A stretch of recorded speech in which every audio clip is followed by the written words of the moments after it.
Genesis 41. When 2 full years had passed, Pharaoh had a dream. He was standing by the Nile when out of the river there came up 7 cows, sleek and fat, and they grazed among the reeds. After them 7 other cows, ugly and gaunt, came up out of the Nile and stood beside those on the river bank. And the cows that were ugly and gaunt ate up the 7 sleek, fat cows. Then Pharaoh woke up. He fell asleep again, and had a second dream. 7 heads of grain, healthy and good, were growing on a single stalk. After them 7 other heads of grain sprouted, thin and scorched by the east wind. The thin heads of grain swallowed up the 7 healthy full heads. Then Pharaoh woke up. It had been a dream. In the morning his mind was troubled, so he sent for all the magicians and wise men of Egypt. Pharaoh told them his dreams, but no one could interpret them for him. Then the chief cupbearer said to Pharaoh, "Today I am reminded of my shortcomings. Pharaoh was once angry with his servants, and he imprisoned me, and the chief baker in the house of the captain of the guard. Each of us had a dream the same night, and each dream had a meaning of its own. Now a young Hebrew was there with us, a servant of the captain of the guard.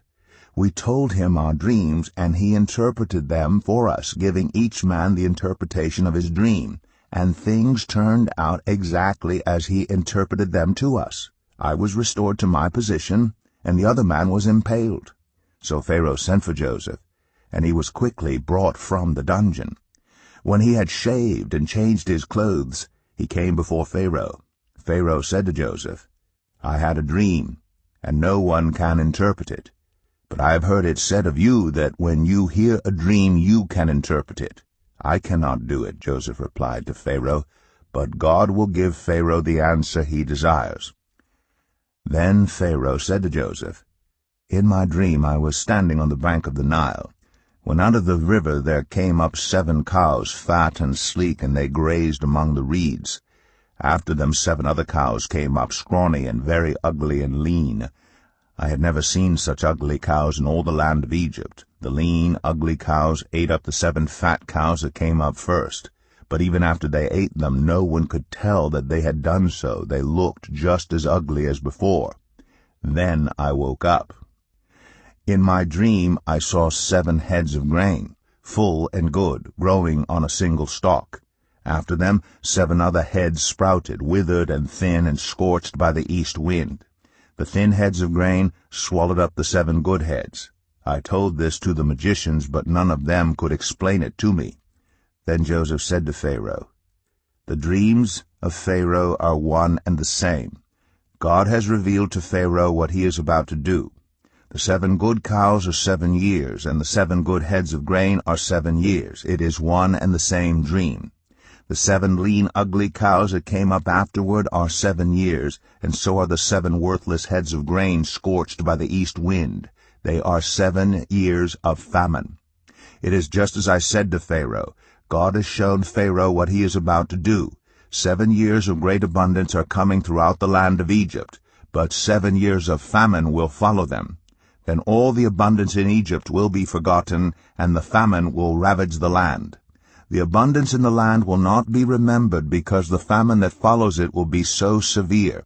The reason the dream was given to Pharaoh in 2 forms is that the matter has been firmly decided by God, and God will do it soon. And now let Pharaoh look for a discerning and wise man, and put him in charge of the land of Egypt. Let Pharaoh appoint commissioners over the land to take 1/5 of the harvest of Egypt during the 7 years of abundance. They should collect all the food of these good years that are coming, and store up the grain under the authority of Pharaoh to be kept in the cities for food. This food should be held in reserve for the country to be used during the 7 years of famine that will come upon Egypt, so that the country may not be ruined by the famine." The plan seemed good to Pharaoh and to all his officials. So Pharaoh asked them, "Can we find anyone like this man, one in whom is the Spirit of God?" Then Pharaoh said to Joseph, "Since God has made all this known to you, there is no one so discerning and wise as you. You shall be in charge of my palace, and all my people are to submit to your orders. Only with respect to the throne will I be greater than you." So Pharaoh said to Joseph, "I hereby put you in charge of the whole land of Egypt." Then Pharaoh took his signet ring from his finger and put it on Joseph's finger. He dressed him in robes of fine linen and put a gold chain around his neck. He had him ride in a chariot as his second in command, and people shouted before him, "Make way!" Thus he put him in charge of the whole land of Egypt. Then Pharaoh said to Joseph, "I am Pharaoh, but without your word no one will lift hand or foot in all Egypt." Pharaoh gave Joseph the name Zaphenath-Paneah, and gave him Asnath, daughter of Potipherah, priest of On, to be his wife. And Joseph went throughout the land of Egypt. Joseph was 30 years old when he entered the service of Pharaoh, king of Egypt. And Joseph went out from Pharaoh's presence and traveled throughout Egypt. During the 7 years of abundance the land produced plentifully. Joseph collected all the food produced in those 7 years of abundance in Egypt and stored it in the cities. In each city he put the food grown in the fields surrounding it. Joseph stored up huge quantities of grain, like the sand of the sea. It was so much that he stopped keeping records because it was beyond measure. Before the years of famine came, 2 sons were born to Joseph by Asnath, daughter of Potipherah, priest of On. Joseph named his firstborn Manasseh, and said, "It is because God has made me forget all my trouble and all my father's household." The second son he named Ephraim, and said, "It is because God has made me fruitful in the land of my suffering." The 7 years of abundance in Egypt came to an end, and the 7 years of famine began, just as Joseph had said. There was famine in all the other lands, but in the whole land of Egypt there was food. When all Egypt began to feel the famine, the people cried to Pharaoh for food. Then Pharaoh told all the Egyptians, "Go to Joseph and do what he tells you." When the famine had spread over the whole country, Joseph opened all the storehouses and sold grain to the Egyptians, for the famine was severe throughout Egypt. And all the world came to Egypt to buy grain from Joseph, because the famine was severe everywhere. Genesis 42. When Jacob learned that there was grain in Egypt, he said to his sons, "Why do you just keep looking at each other?" He continued, "I have heard that there is grain in Egypt. Go down there and buy some for us, so that we may live and not die." Then 10 of Joseph's brothers went down to buy grain from Egypt. But Jacob did not send Benjamin, Joseph's brother, with the others, because he was afraid that harm might come to him. So Israel's sons were among those who went to buy grain, for there was famine in the land of Canaan also. Now Joseph was the governor of the land, the person who sold grain to all its people. So when Joseph's brothers arrived, they bowed down to him with their faces to the ground. As soon as Joseph saw his brothers, he recognized them. But he pretended to be a stranger and spoke harshly to them. "Where do you come from?" he asked. "From the land of Canaan," they replied, "to buy food." Although Joseph recognized his brothers, they did not recognize him.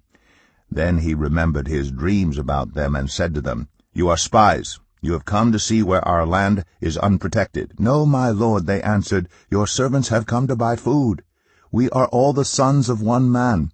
Your servants are honest men, not spies." "No," he said to them, "you have come to see where our land is unprotected." But they replied, "Your servants were 12 brothers, the sons of one man, who lives in the land of Canaan. The youngest is now with our father, and one is no more." Joseph said to them, "It is just as I told you. You are spies, and this is how you will be tested. As surely as Pharaoh lives, you will not leave this place unless your youngest brother comes here. Send one of your number to get your brother. The rest of you will be kept in prison, so that your words may be tested to see if you are telling the truth. If you are not, then, as surely as Pharaoh lives, you are spies."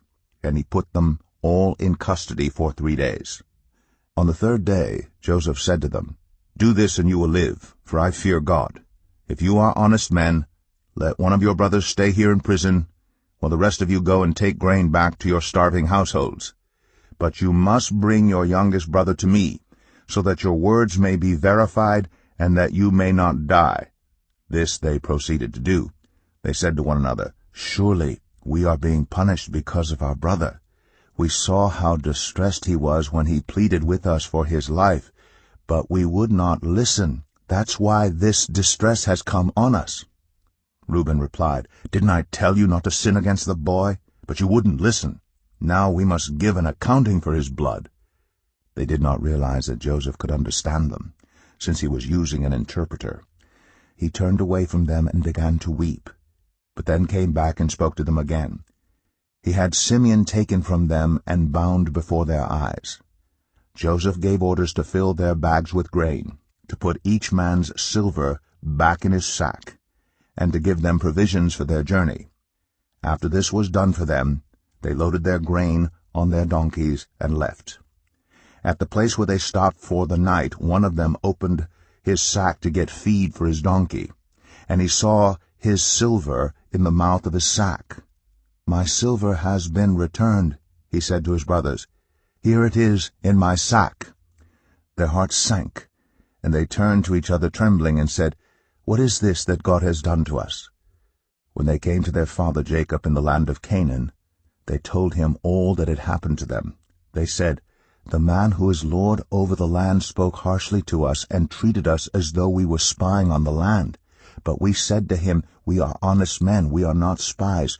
We were 12 brothers, sons of one father. One is no more, and the youngest is now with our father in Canaan.'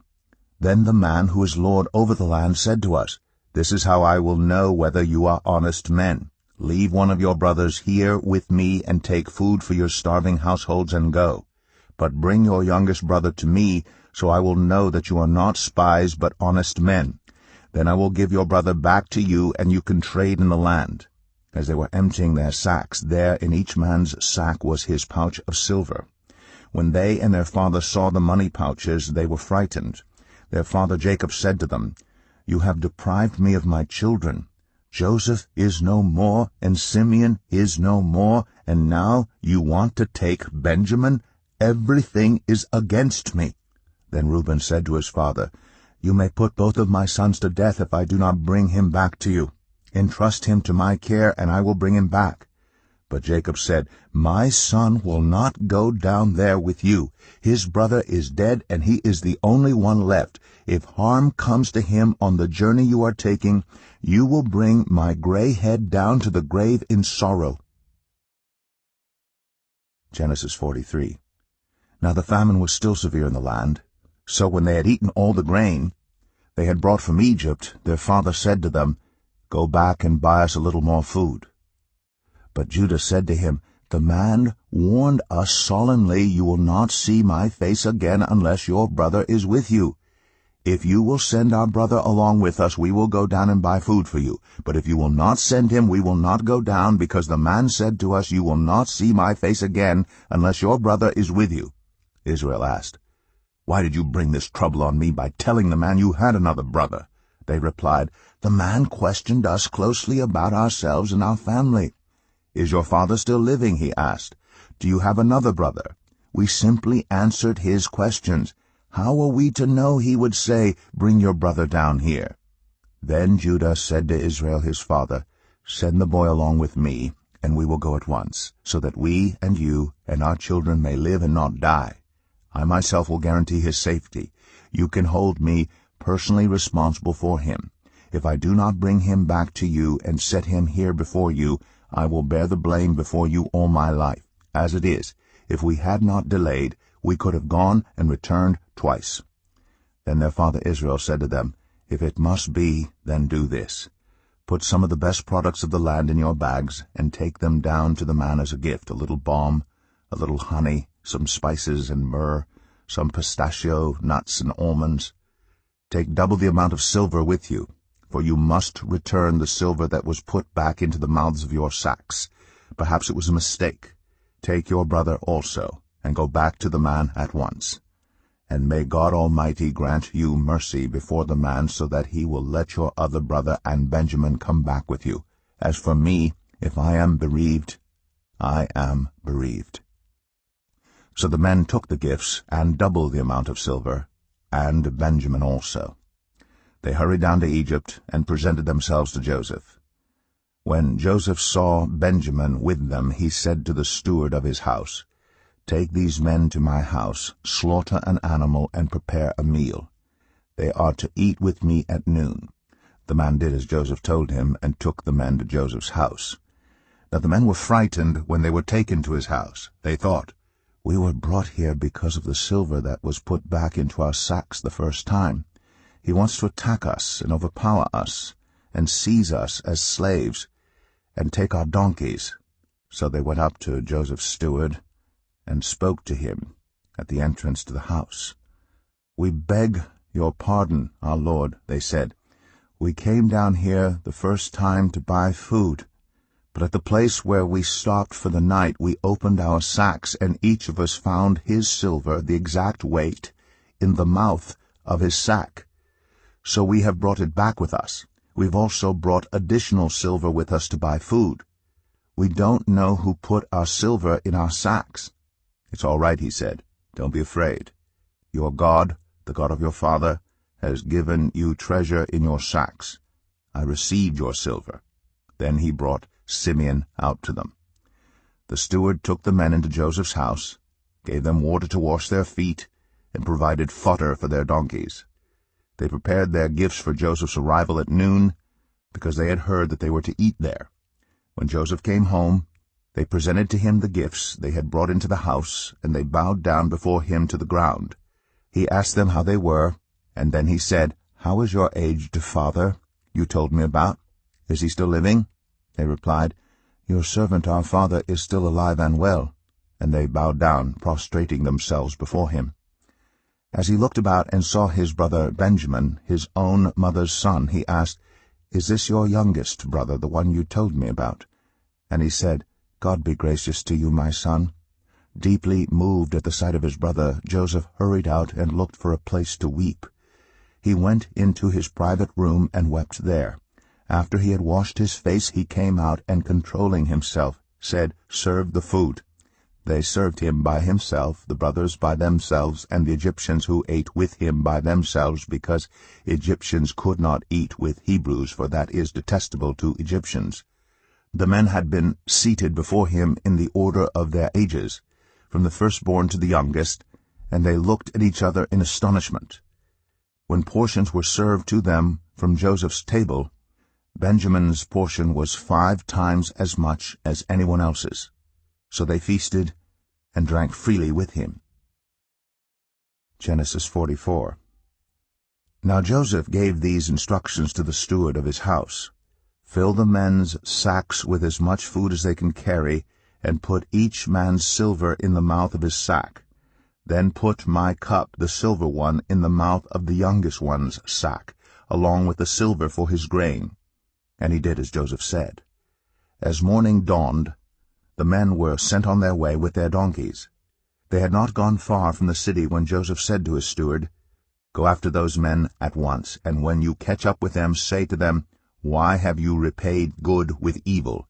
Isn't this the cup my master drinks from, and also uses for divination? This is a wicked thing you have done.'" When he caught up with them, he repeated these words to them. But they said to him, "Why does my lord say such things? Far be it from your servants to do anything like that. We even brought back to you from the land of Canaan the silver we found inside the mouths of our sacks. So why would we steal silver or gold from your master's house? If any of your servants is found to have it, he will die, and the rest of us will become my lord's slaves." "Very well then," he said, "let it be as you say. Whoever is found to have it will become my slave. The rest of you will be free from blame." Each of them quickly lowered his sack to the ground and opened it. Then the steward proceeded to search, beginning with the oldest and ending with the youngest, and the cup was found in Benjamin's sack. At this they tore their clothes. Then they all loaded their donkeys and returned to the city. Joseph was still in the house when Judah and his brothers came in, and they threw themselves to the ground before him. Joseph said to them, "What is this you have done? Don't you know that a man like me can find things out by divination?" "What can we say to my lord?" Judah replied. "What can we say? How can we prove our innocence? God has uncovered your servant's guilt. We are now my lord's slaves. We ourselves and the one who was found to have the cup?" But Joseph said, "Far be it from me to do such a thing. Only the man who was found to have the cup will become my slave. The rest of you, go back to your father in peace." Then Judah went up to him and said, "Pardon your servant, my lord. Let me speak a word to my lord. Do not be angry with your servant, though you are equal to Pharaoh himself." My lord asked his servants, "Do you have a father or a brother?" And we answered, "We have an aged father, and there is a young son born to him in his old age. His brother is dead, and he is the only one of his mother's sons left, and his father loves him. Then you said to your servants, 'Bring him down to me so I can see him for myself.' And we said to my lord, 'The boy cannot leave his father. If he leaves him, his father will die.' But you told your servants, 'Unless your youngest brother comes down with you, you will not see my face again.' When we went back to your servant my father, we told him what my lord had said. Then our father said, 'Go back and buy a little more food.' But we said, 'We cannot go down. Only if our youngest brother is with us will we go. We cannot see the man's face unless a youngest brother is with us.' Your servant my father said to us, 'You know that my wife bore me 2 sons. One of them went away from me, and I said, He has surely been torn to pieces, and I have not seen him since. If you take this one from me too, and harm comes to him, you will bring my gray head down to the grave in misery. So now, if the boy is not with us when I go back to your servant my father, and if my father, whose life is closely bound up with the boy's life, sees that the boy isn't there, he will die. Your servants will bring the gray head of our father down to the grave in sorrow. Your servant guaranteed the boy's safety to my father. I said, If I do not bring him back to you, I will bear the blame before you, my father, all my life. Now then, please, let your servant remain here as my lord's slave in place of the boy, and let the boy return with his brothers. How can I go back to my father if the boy is not with me? No, do not let me see the misery that would come on my father." Genesis 45. Then Joseph could no longer control himself before all his attendants, and he cried out, "Have everyone leave my presence." So there was no one with Joseph when he made himself known to his brothers, and he wept so loudly that the Egyptians heard him, and Pharaoh's household heard about it. Joseph said to his brothers, "I am Joseph. Is my father still living?" But his brothers were not able to answer him because they were terrified at his presence. Then Joseph said to his brothers, "Come close to me." When they had done so, he said, "I am your brother Joseph, the one you sold into Egypt. And now do not be distressed, and do not be angry with yourselves for selling me here, because it was to save lives that God sent me ahead of you. For 2 years now there has been famine in the land, and for the next 5 years there will be no plowing and reaping. But God sent me ahead of you to preserve for you a remnant on earth, and to save your lives by a great deliverance. So then it was not you who sent me here, but God. He made me father to Pharaoh, lord of his entire household, and ruler of all Egypt. Now hurry back to my father and say to him, 'This is what your son Joseph says. God has made me lord of all Egypt. Come down to me, don't delay. You shall live in the region of Goshen, and be near me, you, your children and grandchildren, your flocks and herds, and all you have. I will provide for you there, because 5 years of famine are still to come. Otherwise you and your household and all who belong to you will become destitute.